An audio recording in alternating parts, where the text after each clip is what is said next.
Hello बच्चों, हमारे YouTube channel पे आपका स्वागत है। आज हम पढ़ेंगे प्रोनाउन पार्ट 2। इससे पहले वाली वीडियो में हमने पढ़ा था definition of pronoun and pronoun के टाइप्स, जिसमें हमने पढ़ा था personal pronoun, demonstrative pronoun, possessive pronoun, reflexive pronoun and emphatic pronoun. और आज हम पढ़ेंगे distributive pronoun. Let's start. What is distributive pronoun? सबसे पहले हम इसके डेफिनेशन को पढ़ेंगे, फिर इसकी मीनिंग को जानेंगे। It acknowledge more than one thing और पर्सन और मेंबर ऑफ ग्रुप्स।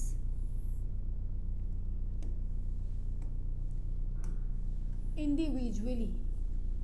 बेटा डिस्ट्रीब्यूटिव प्रोनाउन कह रहा है कि जब कभी भी हमारे पास मोर देन वन थिंग यानी कोई चीज़ हो या एक से ज़्यादा कोई पर्सन हो या कोई ग्रुप ऑफ पर्सन हो, तो उसको हम लोग इंडिविजुअली ट्रीट करते हैं, यानी एक यूनिट बना देते हैं, एक सिंगल यूनिट जैसा ट्रीट करते हैं, ना कि कलेक्टिव, यानी उसको प्लूरल ट्रीटमेंट नहीं देते हैं। जनरली हम लोग क्या जानते हैं भाई, ग्रुप होगा किसी चीज़ का तो यानी बहुत लोग होंगे, जब बहुत लोग होंगे तो प्लूरल हो जाएगा। लेकिन यहाँ पर हम क्या करते हैं, उस ग्रुप को एक किसी वर्ड से रिलेट करते हैं या उसकी जगह कोई वर्ड हम लिखते हैं जो सारे ग्रुप ऑफ को मेंशन कर देता है।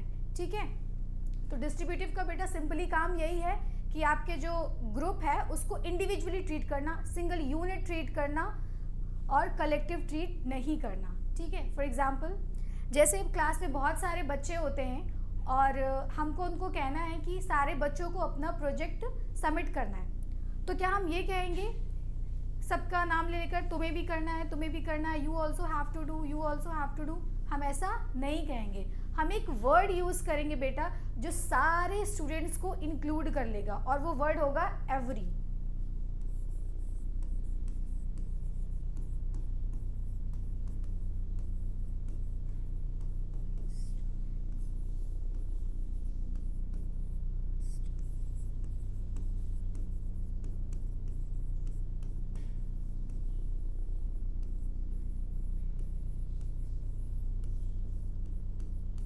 Every student has to submit their project.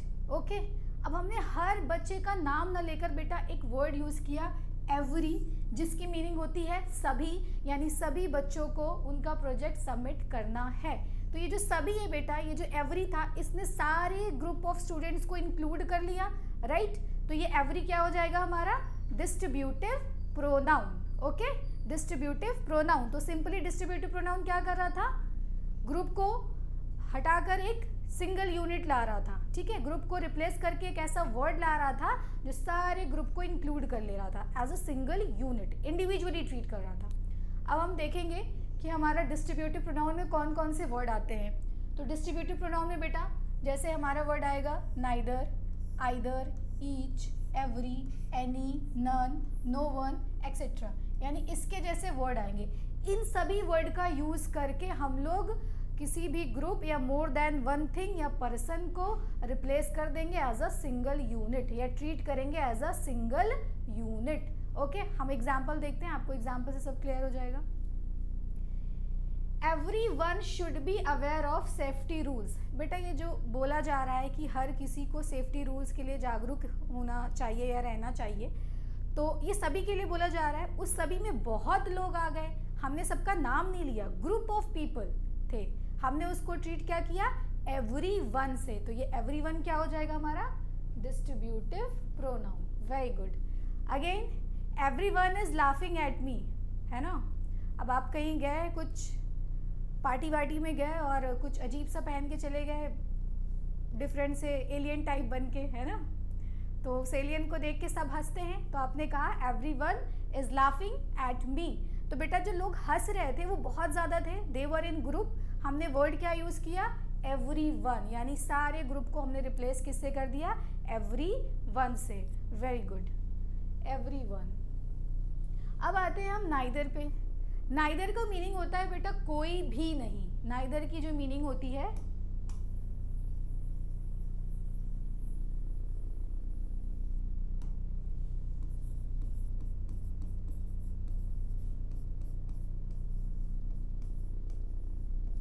कोई,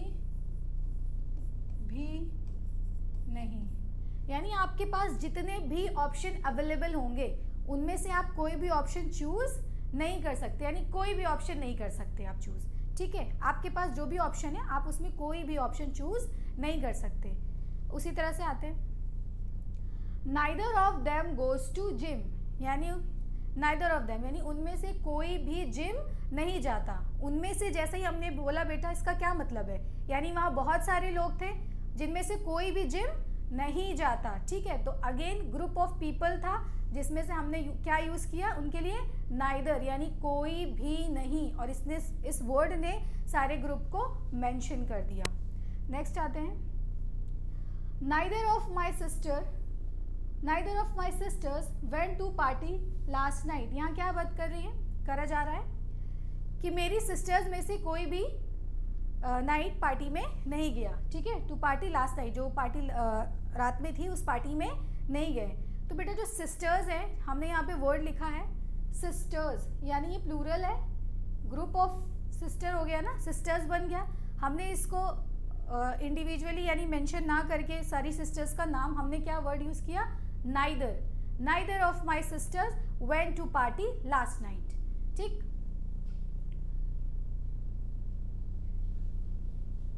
she has none of the good qualities. Again बेटा क्वालिटीज क्या था आपका, प्लूरल था, लेकिन इसके लिए हमने वर्ड क्या यूज किया, नन, है ना। She has none of the good qualities, यानी उसके पास कोई भी गुड क्वालिटी नहीं है, उसके पास कोई भी गुड क्वालिटी नहीं है। तो बेटा ये गुड क्वालिटीज़ तो बहुत सारी होती हैं, हमने वर्ड यूज़ किया नन, यानी कोई भी, तो इसने सारी गुड क्वालिटीज़ को इंक्लूड कर लिया। ठीक, नेक्स्ट आते हैं, none of my kids have straight hair, यानी मेरे किसी भी बच्चे के बाल स्ट्रेट नहीं है। ठीक है, किसी भी बच्चे फिर ढेर सारे थे लेकिन यूज़ किया नन। उसी तरह each of us could not play well, each of us, each का क्या मतलब होता है बेटा, हर एक, क्या होता है, हर एक। तो क्या इसकी मीनिंग हो गई, यानी हम में से हर एक अच्छा खेल नहीं सकता, और सही बात है, सारे अच्छा थोड़ी खेल सकते हैं। ठीक है, तो हमने क्या यूज़ किया बेटा, ईच यूज़ किया, सबको संबोधित करने के लिए हमने ईच वर्ड का यूज़ किया। अब एक और चीज़ देखेंगे हम, क्या इन वर्ड्स जो हमारे डिस्ट्रीब्यूटिव प्रोनाउन है इनके बाद नाउन तो नहीं आ रहे, क्योंकि नाउन आ जाएंगे तो क्या होगा, ये हमारा प्रोनाउन नहीं होगा। ठीक है, देखो एवरीवन के बाद बेटा शुड आ रहा है जो कि नाउन नहीं है, एवरीवन के बाद इज आ रहा है, नाउन नहीं है, इस क्या है, हेल्पिंग वर्ब। नाइदर के बाद ऑफ आ रहा है, यानी नाउन नहीं है। फिर देखेंगे शी हैज़, तो नन के बाद बेटा, नन के बाद देखना है हमको, डिस्ट्रीब्यूटिव वर्ड के बाद देखना है हमको। ठीक है, इसके बाद बेटा ऑफ आ रहा है। ठीक है, इसके बाद क्या आ रहा है, ऑफ आ रहा है, ये नाउन नहीं है। फिर अगर आप नेक्स्ट वाला देखोगे, none of my kids, none के बाद फिर से बेटा ऑफ आ रहा है। फिर आप लास्ट वाले देखेंगे तो ईच ऑफ, ईच के बाद ऑफ आ रहा है जो कि नाउन नहीं है, यानी ये हमारे जो वर्ड्स हैं बेटा प्रोनाउन हैं। आपको हमेशा नाउन चेक करना पड़ेगा प्रोनाउन के लिए, अगर नाउन आ गया प्रोनाउन के बाद तो वो गलत सेंटेंस है, हाँ इट्स अ रॉन्ग सेंटेंस, फिर वो आपका प्रोनाउन वाला सेंटेंस नहीं है। ठीक है, अब हम इसके थोड़े से एग्जाम्पल और देखेंगे। Each new day is different, हर नया दिन अलग होता है ना, हर एक नया दिन अलग होता है ना। ठीक है, तो यहाँ पे हमने वर्ड क्या यूज़ किया, ईच यूज़ किया। आइदर माई फादर और माई ब्रदर विल कम, यानी या तो मेरे पापा आएंगे या भाई आएगा, या तो मेरे पापा आएंगे या भाई आएगा। ठीक है, दो लोग थे बट हमने उसको आइदर से किया, और जिसने उस आइदर ने उन दोनों को इंक्लूड कर लिया। Either of those book can be purchase. ठीक है, आइदर यानी उन बुक्स में से कोई भी बुक आप परचेज कर सकते हैं। ठीक है ना, मैंने आइदर का, अच्छा मैंने आइदर का नहीं बताया, एक मिनट। आइदर का मतलब होता है बेटा कोई भी, आइदर का मतलब होता है कोई भी, यानी आपके पास ऑप्शन होगा और उस ऑप्शन में से आप कोई भी ऑप्शन चूज कर सकते हो, है ना, आप कोई भी ऑप्शन चूज कर सकते हो। जैसे आप किसी रूम में बैठे हो और वहाँ कई सारे दरवाजे हैं, फिर आप पूछो कि मैं किस दरवाजे से जाऊँ, तो आपका फ्रेंड क्या बोलेगा, you can use either of the door, you can use either of the door, यानी तुम कोई भी दरवाज़ा यूज़ कर सकते हो, जिससे तुम्हारा मन हो उससे जाओ। ठीक है, उसी तरह हमारा एग्जाम्पल है either of those books can be purchase, यानी उन बुक्स में से कोई भी बुक उन बुक्स में से आप परचेज कर सकते हैं। ठीक, लास्ट वाला देखो, any of you can meet the boss. Any का मतलब कोई भी, यानी आप में से कोई भी बॉस से मिल सकता है। ठीक है, अब वहाँ पे कई सारे लोग थे, बट हमने जैसे ही बोला एनी, तो इस एनी ने बेटा सबको अपॉर्चुनिटी दे दी ना कि कोई भी जा सकता है, यानी सबको इंक्लूड कर लिया, वो उनकी मर्जी है कौन जाना चाहता है। ठीक है, ये था आपका डिस्ट्रीब्यूटिव। तो ये बहुत सिंपल था, आपको ये वर्ड्स याद रखने हैं और ये ध्यान रखना है कि इनके बाद नाउन बिल्कुल ना आए प्रोनाउन में, जी नहीं, बिल्कुल भी नहीं आना चाहिए नाउन। ठीक है, अब हम अपना नेक्स्ट प्रोनाउन पढ़ेंगे जो कि है रिलेटिव प्रोनाउन, वो भी बहुत ईजी है। शुरू करते हैं।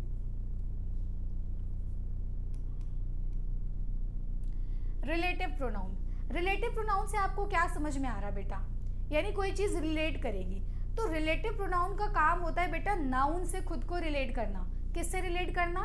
नाउन से खुद को रिलेट करना। ठीक है, और दूसरा अगर आप इसकी डेफिनेशन जानो तो रिलेटिव प्रोनाउन का काम होता है बेटा एक सेंटेंस में किसी भी फ्रेज या क्लॉज को उसी सेंटेंस के दूसरे फ्रेज और क्लॉज से कनेक्ट करना या ज्वाइन करना। ठीक है, कनेक्ट करना या ज्वाइन करना, और आसान भाषा में सीखना है। ठीक है, और आसान भाषा में सीखना है, और आसान भाषा में बताती हूँ। एक सेंटेंस दिया है, ठीक है, एक सेंटेंस दिया है और मैं आपको सेंटेंस देती हूँ।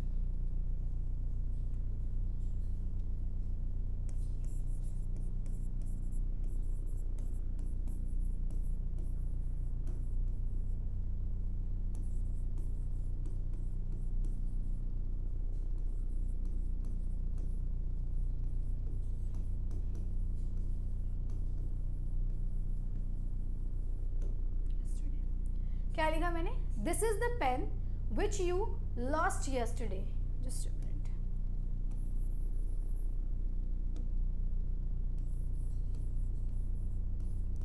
Lost yesterday. सो क्या लिखा मैंने? This is the pen which you lost yesterday. तो बेटा अगर आप देखोगे, अगर आप इस विच को छोड़ें तो कुछ वर्ड आपके इधर आ रहे हैं और कुछ वर्ड्स इधर आ रहे हैं। ठीक है, तो रिलेटिव प्रोनाउन का काम ही यही होता है बेटा, ये कनेक्ट करता है कुछ एक ही सेंटेंस के कुछ वर्ड्स को दूसरे वर्ड से उसी सेंटेंस के, है ना। रिलेटिव प्रोनाउन का क्या काम है? वो कनेक्ट करेगा सेंटेंस के कुछ वर्ड्स को उसी सेंटेंस के दूसरे वर्ड से। जैसे आप देखो, दिस इज द पेन, ये पूरा एक ही सेंटेंस है, ये आपके कुछ वर्ड्स हैं, फिर इधर कुछ वर्ड है, यू लॉस्ट यस्टरडे। ठीक है, इन दोनों को कनेक्ट या ज्वाइन किसने किया? विच ने किया। किसने किया? विच ने किया। यानी यह वही पेन है विच यू लॉस्ट यस्टरडे, जो तुमने कल खो दी थी। ठीक है, जो तुमने कल खो दी थी। ठीक है, तो बेटा विच ने क्या किया? इन दोनों एक ही सेंटेंस के इन दोनों वर्ड्स को आपस में कनेक्ट कर दिया। Hope this is clear. बस इतना सा काम होता है रिलेटिव प्रोनाउन का। और ये क्या करता है? अपने से पहले आए हुए प्रोनाउन से देखो रिलेट करता है ना। रिलेट कर रहा है ना, किसके बारे में बता रहा है? पेन के बारे में बता रहा है, यानी रिलेट कर रहा है। बस इतना सा काम है। अब एग्जाम्पल्स करेंगे हम और।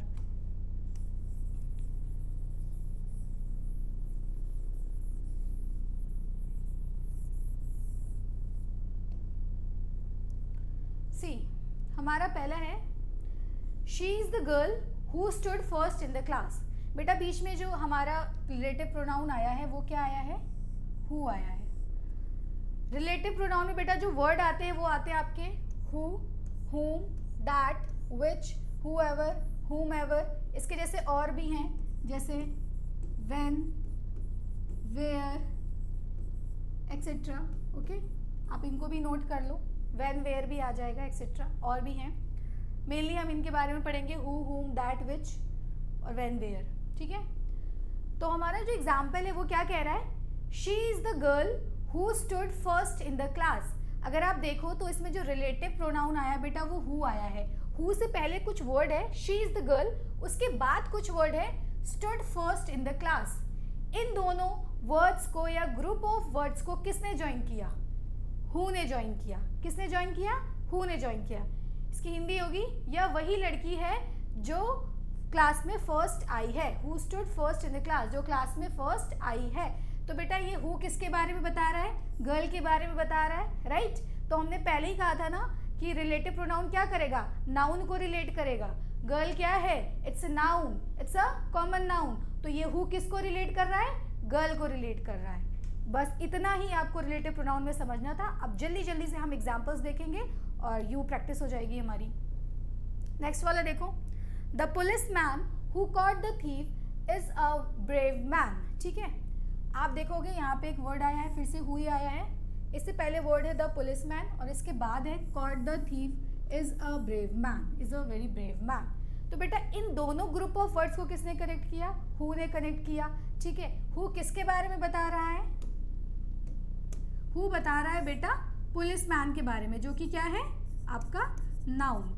ठीक है, तो रिलेटिव प्रोनाउन दो काम कर रहा है, एक तो कनेक्ट कर रहा है, दूसरा नाउन के बारे नाउन्स को रिलेट कर रहा है। हमें हु से क्या पता चल रहा है, पुलिस मैन के बारे में पता चल रहा है ना। किस पुलिस मैन के बारे में, वो पुलिस मैन सॉरी जिसने चोर को पकड़ा, हु कॉट द थीफ, जिसने चोर को पकड़ा, is a very brave man, यानी वो बहुत बहादुर आदमी है। ओके, थोड़ा सा हम लोग करते हैं एग्जाम्पल्स और।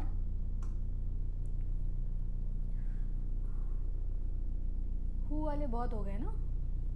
The girl who broke the window was scolded by the teacher. तो बेटा द गर्ल आया, उसके बाद आपका आया है क्या, हु आया है। देखो हु के पहले एक द गर्ल है, उसके बाद में भी कुछ वर्ड्स है, हु ने कनेक्ट किया और ये हु गर्ल के बारे में बता रहा है। ठीक, he is the boy whose car was stolen, यानी यह वह लड़का है जिसकी कार चोरी हो गई थी।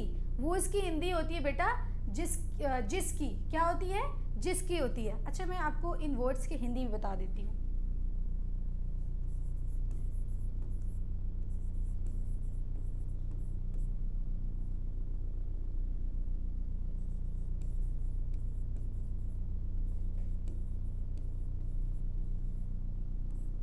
हु का हो जाएगा बेटा आपका जो, व्हाट का भी हो जाएगा जो, हुम का हो जाएगा जिसे, और वूस का हो जाएगा बेटा जिसका या जिसकी।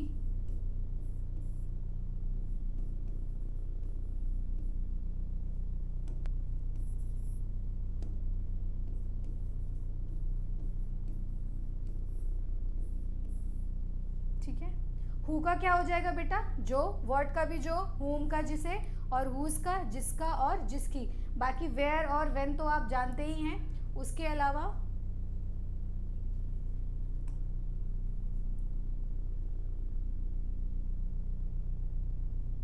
विच, विच का भी बेटा जो हो जाएगा आपका, विच का भी क्या हो जाएगा, जो हो जाएगा। ठीक है, विच का भी जो हो जाएगा। ठीक, इसको नोट ज़रूर करिएगा, फिर आपको कंफ्यूजन नहीं रहेगा कब हु यूज़ करना है, व्हाट और हुम और हुज। ठीक है, अब हम अपना एग्जाम्पल देखते हैं। हाँ, तो कहाँ थे हम लोग, he is the boy whose car was stolen, यानी यह वह लड़का है, वो इसकी हिंदी क्या होती है, जिसका या जिसकी। तो जिसकी कार चोरी हो गई थी, यह वह लड़का है जिसकी कार चोरी हो गई थी। ओके, नेक्स्ट है the boy whom they caught was sent to the prison, यानी वह लड़का, who मतलब यहाँ आते हैं जिसे, है ना, जिसे दे उन्होंने, caught मतलब पकड़ा, वह लड़का जिसे उन्होंने पकड़ा, उसको कहाँ भेजा गया, was sent to jail, उसको जेल भेजा गया। ठीक है, तो बेटा whom की भी हिंदी हमने जानी क्या होती है, जिसे। ठीक है, अब आते फिर kangaroos which use their pouch to carry their babies are found in Australia, यानी कंगारू, which का मतलब, which का मतलब क्या होता है बेटा, ये जो, which का मतलब जो, कंगारू जो अपने पाउच को यूज करता है अपने बेबी को कैरी करने के लिए, वो कहाँ पाया जाता है, ऑस्ट्रेलिया में पाया जाता है। ठीक है, तो किस कंगारू की बात हो रही है बेटा, जो अपने पाउच में बेबी रखता है, वो कहाँ फाउंड होता है, फाउंड किया जाता है, पाया जाता है ऑस्ट्रेलिया में। तो हम लोग विच से बेटा किसको रिलेट कर रहे हैं, कंगारू को रिलेट कर रहे हैं ना। ये विच किसके बारे में बता रहा है, कंगारू के बारे में बता रहा है, कंगारू से रिलेशन है इसका। ठीक है, लास्ट वाला, this is the same dress, this is the same dress that I saw in the showroom, यानी यह वही ड्रेस है जो मैंने कहाँ देखी थी, शोरूम में देखी थी, सॉरी शूज़, ये वही सेम शूज़ हैं या जूते हैं जिसको मैंने कहाँ देखा था, शोरूम में देखा था। Very good. तो बेटा ये दैट की भी जो आपकी मीनिंग आती है वो जो ही आती है, ठीक है, इसको भी लिख लें, ठीक है। ये आपके इतने एग्जाम्पल थे। अब हम करेंगे लास्ट वाला अपना इंटेरोगेटिव, ठीक है। इंटेरोगेटिव सबसे इजी इंटेरोगेटिव है, उसको भी करके हम प्रोनाउन फिनिश करते हैं। इंटेरोगेटिव प्रोनाउन, इंटेरोगेटिव प्रोनाउन से आप क्या समझते हो, क्वेश्चन पूछना। Interrogative pronoun is use to ask question, ठीक है। जब भी आप सवाल पूछेंगे आप इंटेरोगेटिव प्रोनाउन का यूज करेंगे, ठीक है। देखो बेटा इंटेरोगेटिव जो प्रोनाउन है उसमें जो आता है वो WH फैमिली आता है। WH फैमिली का मतलब है ये जो भी क्वेश्चन वर्ड आते हैं ना, जो WH से शुरू होते हैं, जो भी क्वेश्चन वर्ड आते हैं और जो WH से शुरू होते हैं उनको बोलते हैं हम WH फैमिली। जैसे व्हाट, हु, व्हेन, व्हाई, हुम, व्हिच एक्सेट्रा, ठीक है। इन सारे वर्ड्स को हम क्या बोलते हैं बेटा, इंटेरोगेटिव वर्ड्स या WH फैमिली, ठीक है। अब हम इनके कुछ एग्जाम्पल्स करेंगे, राइट। हु रोट रामायणा, यानी रामायणा किसने लिखी, तो हम सवाल पूछ रहे हैं ना, हु रोट रामायणा, रामायणा किसने लिखी या रामायण किसने लिखी, तो आप इसका जवाब दोगे, ठीक है। तो बेटा हमारा ये जो हु आया ये क्या हो जाएगा, इंटेरोगेटिव प्रोनाउन। नेक्स्ट आते हैं which is your favourite movie, which is your favourite movie, तो हमने फिर से क्वेश्चन पूछा और यूज़ किया विच का। व्हाट वाज हर रिप्लाई, उसका क्या रिप्लाई था, है ना, उसका क्या रिप्लाई था, तो आपने किसका यूज़ किया, व्हाट का। अब लास्ट वाला थोड़ा सा झगड़ा वाला है, थोड़ा सा लड़ने वाला है ना, आप किसी से गुस्सा हुए, who is she to abuse me, है ना, किसी ने आपके बारे में कुछ बोला और उस इंसान ने आकर आपको बता दिया, फिर आपने कहा who is she to abuse me, कौन होती है वो मेरे बारे में ऐसा कुछ बोलने वाली, उल्टा सीधा, है ना। तो who is she to abuse me, तो हमने फिर से बेटा देखो हु का यूज़ किया और क्वेश्चन पूछा, ठीक है। अब हम अपनी फिर से कंडीशन एक बार चेक कर लें, इन वर्ड्स के बाद क्या नहीं आना चाहिए, क्या नहीं आना चाहिए, नाउन नहीं आना चाहिए। Very good. तो देखते हैं, चेक करते हैं क्या नाउन आया तो नहीं है, कहीं काटना पड़ेगा अगर नाउन आएगा। हु के बाद रोट जो कि नाउन नहीं है, वर्ब है। विच के बाद is, again it is not noun, क्या है इज, कितनी बार बता चुकी हूँ, हेल्पिंग वर्ब। इसके बाद फिर आया आपका व्हाट, वॉज भी हेल्पिंग वर्ब है। फिर आया है हु के बाद फिर से इज, हेल्पिंग वर्ब, ठीक है। तो बेटा आपका प्रोनाउन का पूरा प्रोनाउन और टाइप्स ऑफ प्रोनाउन खत्म होता है। नेक्स्ट वीडियो में हम लोग करेंगे इसकी exercise. Till then goodbye, take care.